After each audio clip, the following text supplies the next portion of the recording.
The number one reason যেখানে আপনি কখনোই সাকসেসফুল হবেন না তা হচ্ছে আপনার মেন্টাল স্ট্রেংথের অভাব। দেখেন, আপনি নতুন কিছু একটা শুরু করেছিলেন, আপনার দূর সম্পর্কের কোন আত্মীয় আপনার নামে কি বললো যে তুই এই ছোট জিনিসটা কেন শুরু করলি, এন্ড আপনি ওইটা শোনার পর ডিমোটিভেটেড হয়ে আপনি ওই জিনিসটা ছেড়ে দিলেন, লসটা কার হলো? সো আপনি যখনই ভাববেন হচ্ছে যে আমি যদি এই জিনিসটা শুরু করি সে কি বলবে, সে কি বলবে, সে কি বলবে, আপনি কখনোই প্রগ্রেস হতে পারবেন না।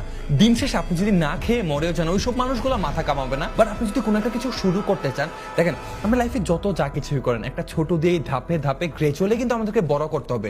আপনি প্রথমেই চাইলে ফেসবুক কোম্পানিতে কাজ করতে পারবেন না। আপনি আমার কথাটাই দেখেন, যখন আমি খেতে পারতাম না, আমার ফাইন্যান্সিয়াল অবস্থা খারাপ ছিল, আমার আপন কাকারা কাকিরা আপন আত্মীয় স্বজনরা আমাকে হেট করতো, তখন যদি আমি ভাবতাম ও রে আমাকে তো হচ্ছে ডিমোটিভেট করতেছে, আমার লাইফ শেষ, আমার জীবন এখানেই শেষ, আজকেও তো আল্লাহ আমাকে এই জায়গায় আনতো না। সো যত যা কিছু হোক আপনার লাইফের মধ্যে আপনার মেন্টাল স্ট্রেংথটা এত বেশি স্ট্রং হওয়া উচিত যাতে তাদের এই ধরনের ফালতু কথাবার্তা আপনাকে ডিমোটিভেট না করতে পারে। দেখেন দিন শেষে এই জার্নিটা আপনার, দিন শেষে এই লাইফটা আপনার, দিন শেষে এই ওয়ার্ডটা আপনার। সো আপনি যদি ভাবেন যে হচ্ছে এই কি বলবে সেই কি বলবে পাছে লোকে কি বলবে, লসটা কিন্তু আপনারই। সো কে কি বললো না বললো, কে কি ভাববে, এসব কিছু না ভেবে আপনি যদি আজকেই শুরু করে দেন, আপনি দেখবেন আপনার লাইফের ধরে অনেক আগায় যাবেন। The only person who can save you is you.